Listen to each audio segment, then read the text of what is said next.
Most of us have heard a story about the Hat Man, a character described as a tall, mysterious man dressed in a black suit and riding a horse of the same color. It is said that on moonless nights, when the wind whispers secrets and the trees twist, his spectral figure appears. Those who have seen him claim to have felt a terror unlike any they had ever experienced, not even in their worst nightmares. In that context, let me tell you a story. In the 1960s, in Mexico, there was a radio drama called Y Chucho el Roto, which aired at 8 p.m. At that time, ranches didn't have electric lights, so if someone wanted to listen to the radio drama, they had to use a battery-powered radio. And since many people didn't have one, they had to go to the nearest town if they wanted to listen to the show. One time, my grandparents were at a ranch far from other towns because my grandfather was planting crops. During those times, he had to stay close to the field to ensure proper growth. My grandmother, on the other hand, had just given birth a few days earlier, so she was still recovering. One afternoon, while my grandfather was heading home, he ran into some friends who were talking about one of them having bought a radio, so there would be a radio drama that night. My grandfather, full of curiosity, decided he would go listen to it. When he got home, he just told my grandmother that he was going to the town and would be back late. He prepared his things, saddled the horse, and left. There were two ways to get to town.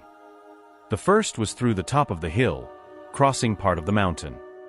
The path was simple, as it was practically a straight line, but the uphill and downhill parts of the hill were challenging. However, there was a clearing with a cemetery and, a few meters away, a cabin said to belong to a witch. For that reason, my grandfather didn't want to go that way. The second way was to go down, following the path marked by the river, but taking this route presented several challenges. The terrain slopes caused many twists and turns, and the riverbed was full of rocks and sandbanks. Therefore, he preferred to take the river path with his horse. Around 7 p.m., it started to get dark. As they moved along the only straight path that ended at a river crossing with a town in sight, my grandfather noticed that his horse began to act strangely. The animal's ears moved asynchronously, a behavior my grandfather instantly recognized as a sign of alert, a premonition that something bad was coming. With his extensive experience as a rider, my grandfather had learned to trust his faithful companion's instincts. If the horse detected danger, there was no doubt it would soon start to run uncontrollably. Anticipating this, he let go of the reins and firmly held onto the saddle horn, preparing for the imminent moment when the horse would take off at full speed. Suddenly, the sound of another horse galloping could be heard just a few meters away, and at that moment, my grandfather's horse bolted at full speed. My grandfather struggled to hold onto the saddle horn, while trying to turn to catch a glimpse of the rider, who seemed to be chasing them. Before his eyes, a dark figure was running almost alongside them. The horse's horseshoes sparked as they hit the rocks on the path. Adrenaline coursed through my grandfather's veins as the unsettling presence of that enigmatic rider drew closer.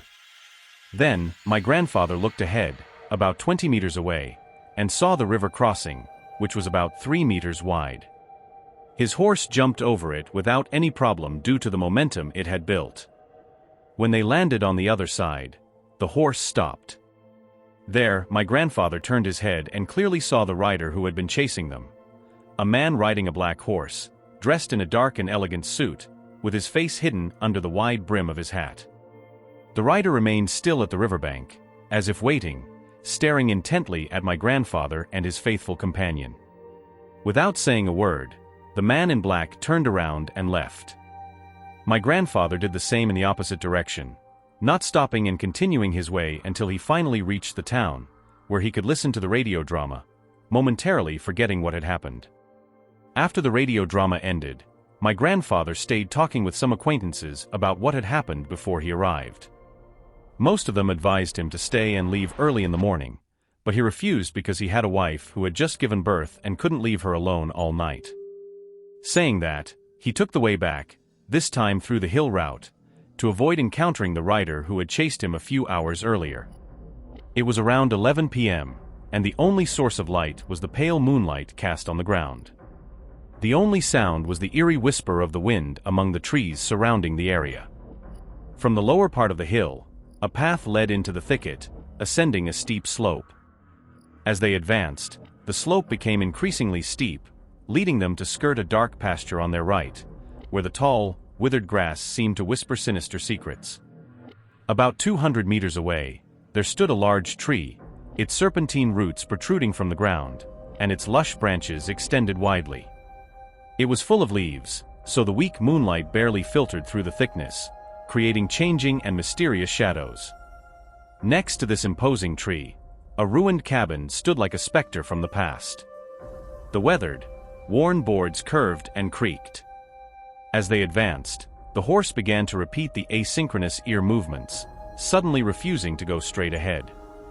It didn't want to pass under the shadow cast by the large tree, much less go around the ruined cabin, so it started to take a wide turn, completely bypassing the tree's shadow. Midway through, my grandfather caught sight of a woman sitting at the base of the tree, on one of its protruding roots. Her figure was blurred in the dim light, but her eyes seemed to gleam with an eerie brightness. "Hey! Come here, I have a treasure for you. You just have to come and dig it up." The woman's voice was melodic and captivating, yet it carried a sinister undertone. "If it's for me, put it on the horse," my grandfather replied, feeling his heart pounding in his chest from fear. Suddenly, the sound of another horse galloping approached rapidly, resonating like thunder in the night's silence. Sensing the fear and urgency in the reins, my grandfather's horse needed no further encouragement to bolt. The escape was frantic and desperate. The horse, driven by its instinct for survival, galloped uncontrollably, navigating obstacles in its path and trying to get away from that cursed place. My grandfather clung tightly to the saddle horn, as the wind howled in his ears and the shadow of the large tree faded into the distance.